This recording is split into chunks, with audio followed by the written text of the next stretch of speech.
the Deep South, Bob Mann graduated from Pell City High School, which surprised everyone, including his dad, who happened to be principal. Bob played football at Auburn, you'll hear more about that, and graduated with a degree in textile engineering. Found out he couldn't sew very well, so he decided to get a job selling something he was an expert on, food. Bob has been selling meat and grocers in the Southeast for 16 years. He's a big old funny country boy with a serious message about success and laughter. He's prone to sing out loud when he hears patriotic or country music. He believes in God, family, and his country. Bob believes President Bush is right on track with his views of a kinder and gentler nation and agrees with the president on banning broccoli, but believes President Bush should also ban chitlins and rutabagas too.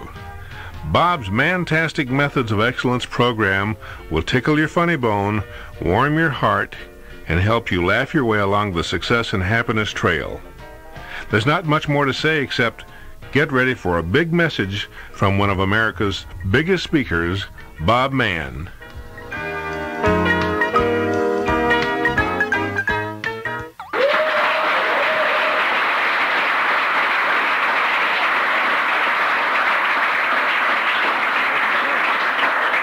I appreciate that. It's hard for me to remember back to 1971. But in 1971, you're looking at the guy who was voted by the Collegiate Football Announcers of America as the worst and most pathetic football player to ever play the college game of football, folks.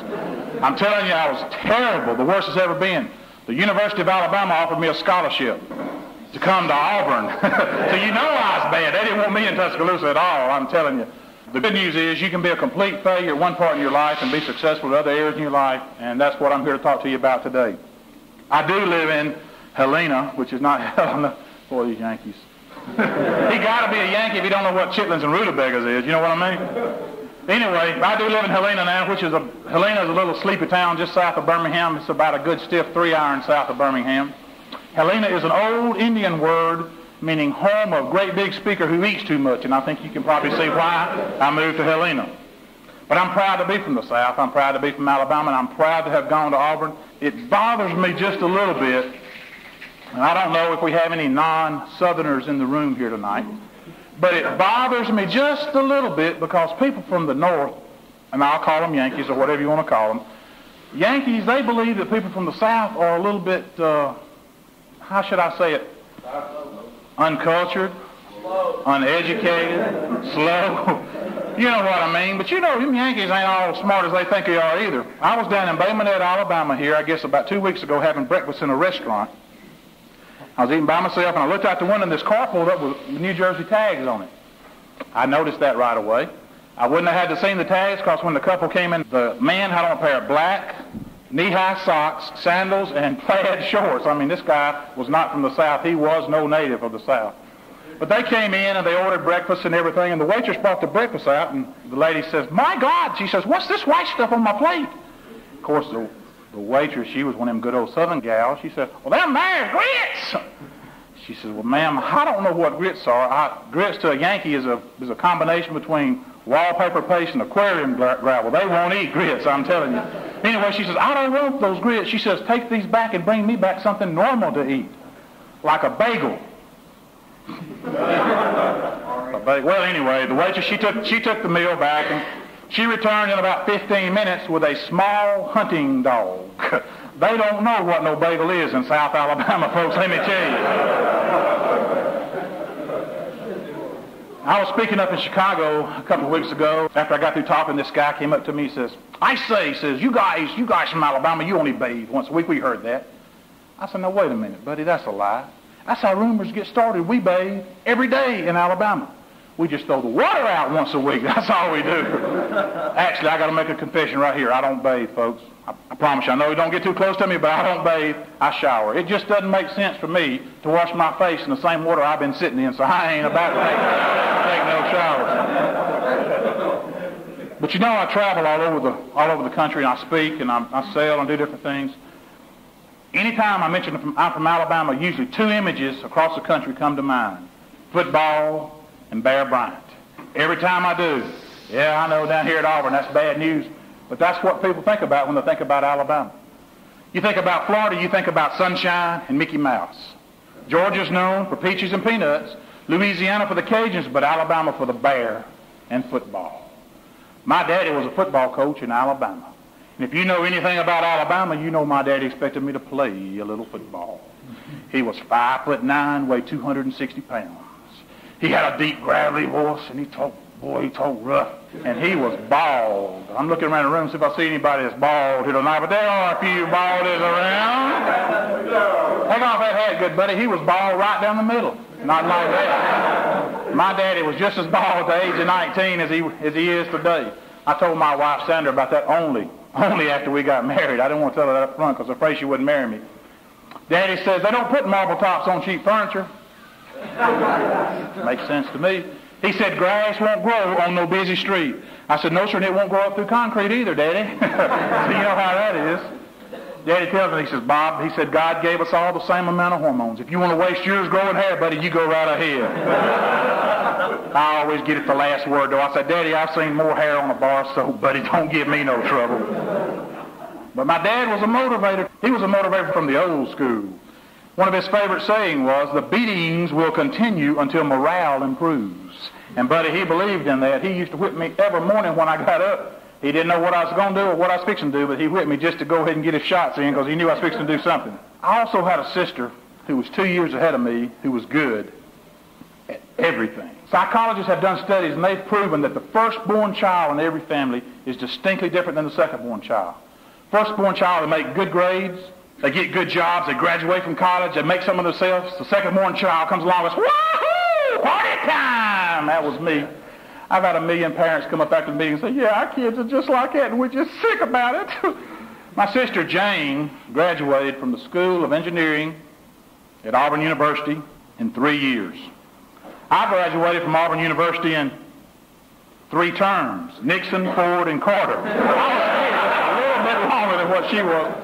I love my sister Jane. She was a great gal. But I'm going to tell you something, folks. It's hard to follow somebody like that when you're younger than they are. My sister was president of the Beta Club in high school, vice president of the senior class. She was editor of the school paper, assistant air raid warden, I think, and Mary in the Christmas play. Listen, you don't get much higher than Mary in the Christmas play, not in Southern Baptist country. I was the innkeeper. I just used to love to tell my sister Jane, who was actually married, ain't no room in the inn here tonight, baby, go sleep in the barn. She didn't like that too pretty good, but I thought that was pretty humorous myself. We were sitting around a supper table one night, and Daddy looked over at me and says, boy, gonna play a little football for us out there this year, huh? I knew this was coming, spring training just around the corner. He jumped up, went over to the closet and pulled out a big old brown paper sack and had helmet and cleats, shoulder pads and everything in it. He said, boy, I said, practice will be 3 o'clock sharp tomorrow. Now, you be there, you hear? And he was gone to bed. I was surprised, now I got to tell you. But I wasn't nearly as surprised as my mom because, you see, I was only 9 years old, boy. She was even more surprised the next afternoon when I got home with a broken nose. See, Daddy coached at Roanoke, Alabama, and Roanoke is a small town. And in small towns, you don't have Pee-wee and midget and all these other type football teams. You got one football team. It's the high school football team. And when you get ready to play football, you just suit up and go out for the high school team. And that's one of the problems with small towns. And I don't know if any of you are from small towns, but Roanoke, Alabama is a small town. Roanoke is so small that they only have one yellow page. The fire department's just a big old brown dog. They don't have a town drunk. We all just take turns. I think mine's coming up Saturday. But I will give them this. They got 2 restaurants, folks. Unfortunately, no matter which one you went in, you wish you'd gone in the other one because they'll both kill you. But Roanoke is a small town. But you know, in small town high school athletics, coaches don't make a lot of money. And I guess my daddy, he knew that, and he said, you know, he said to himself, I'm going to instill in my kids the art of managing their money. And he tried to train us to do that. Daddy used to give me lunch money at night. And he'd wait till I go to sleep, and he'd go in there and take it out of my pants pocket and whip me the next morning for losing it. Man, he was tough. I'm telling you, high school football coaches are tough, but I guess you had to be tough to be there. Actually, folks, I was a war baby. My parents took one look at me and started fighting. So you know I was in trouble. But my daddy was a tough, disciplined coach. He expected total dedication from his players, his coaches, and his family. But he was a consummate gentleman, though. No drinking, no smoking, no cussing, no exceptions. He was tough, and he expected all of us to be tough. And you know, I was the first boy in the family. I guess he expected me to be pretty tough. And you know, I guess I was pretty tough. By the time I was 7 years old, I could whoop any kid on the block, except for the Adams twins. Of course, they were boys, but that doesn't, that doesn't much matter. But my dad took a job as principal at Pell City High School in Pell City, Alabama in 1962. All right, raise that hand. Oh, man. What can I say? By the time I was in the 9th grade, and don't forget I was a younger brother of Jane, Miss Straight A Man, my dad was not the most popular person among all my friends, you see, because he was principal and probably the most threatening figure in all of our young lives. But by the time I was in the 9th grade, I was 5'11", weighed 270 pounds. Now, friends, if you don't think that wasn't tough, coupled with my dad being the principal and my sister a straight A student, then you ain't thought much about it. We talked today about personal motivation and character building. In 1967, I had a problem with self-image. You might even say I was adolescently depressed. I remember Daddy coming to me one day and said, "Boy, so what's wrong with you?" "Nothing." He said, "I know you're a little down because Jane's popular, all the teachers love her, and she's president of the Beta Club and editor of the paper, and straight A student never made a B on my report card." I said, "Hey, Daddy, I ain't never made a B on my report card, man. What are you talking about?" I thought that was pretty funny, but good thing he was in a good mood. He said, "By the way, boy, I got your report card this week. You got 4 F's and a D. Can you explain that?" "Well, Daddy, I guess I just spent too much time on that one subject." Actually, I really set him off when I said, "Daddy, you think that's caused by environment or heredity?" I don't know. He didn't like that too pretty much. I don't know if y'all picked up in the introduction, big message, biggest speaker. I don't know if y'all noticed it or not, but I am just a little bit heavy. I tell everybody I travel a lot, and people pick me up at the airports, and they say, "How will we recognize you?" I say, "Well, listen, I'll have on a navy blue suit, and I'm 6'6". And when we finally get together and they figure out who I am, they say, "Hey, we saw the navy blue suit, but you ain't 6'6". I say, "Sure I am. I'm 6 foot tall and 6 foot wide." A perfect explanation. But I've been big all my life. Even when I was a big baby. When I came out, the doctor slapped me. I slapped him back, man. I wasn't taking nothing off of him. But you know, it's tough when you're different as a child. And I really thank God my parents didn't point that out to me every day, because when you're different as a child, whether you're fat or tall or skinny or big ears or just naturally funny looking, you know what I mean, don't you, Sean? Just naturally funny looking. It's tough. But I want you to know today, folks, I want you to know that I'm at war today. I've been at war all my life. It's called the Fat War. Are any of y'all out there fighting that war? And I fought that war all my life. And I have probably lost 1,000 pounds and won a lot of battles, but I'm still losing the war. But I am committed. I am committed. I'm going to get back to my original weight, 8 pounds, 4 ounces. I'm telling you. Somebody asked me the other day, said, "You been fat all your life?" I said, "Not yet. I'm still working on it. I'm going to be there for a while." But you know, the one thing that saved me as a teenager and maybe even today in terms of self-esteem is that God gave me a sense of humor. God's got a sense of humor. If you don't believe me, God's got a sense of humor, just look around. You'll agree with me, God's got a pretty darn good sense of humor. God gave everybody the body he wanted them to have. Some of you got a pretty good deal. Some of us, quite frankly, got shafted. My wife, Sandra, says God is definitely a man. My wife just had a baby, I guess, about 7 months ago, and she was in labor for 17 hours. She said there is no woman that would dare do that to another woman. Pete Rich, the coach at Pell City High School, used to give us the most emotional pep talks you've ever heard in your life. He'd say, "Boys, you can beat these guys if you think you can. They put their pants on one leg at a time, just like you." Of course, I was always a comedian. I say, "Yeah, Coach, well, you look at them legs they putting in them pants. They're a lot different from ours." But you know, you got to have a good, healthy sense of humor if you're going to get by in this world, because it's a tough world out there, folks. You know, they got places for people who laugh for no reason. I was visiting a buddy of mine over in a mental hospital not long ago, and I was walking down the corridor there, and I passed this guy sitting there with his ear up against the wall. Even for me, that looked a little odd. I'm odd, but he looked really odd. I walked on away from him. He said, "Come here, boy." So I kind of went back. I didn't know what to do. I said, "What do you want?" He said, "Put your ear up against the wall." So I put my ear up against the wall and listened. About 15 seconds, I said, "I don't hear a thing." He said, "Yes, it's been like that all day." Man, you know, they got places for people that laugh for no reason at all. I'm not talking about that. I'm talking about a healthy sense of humor.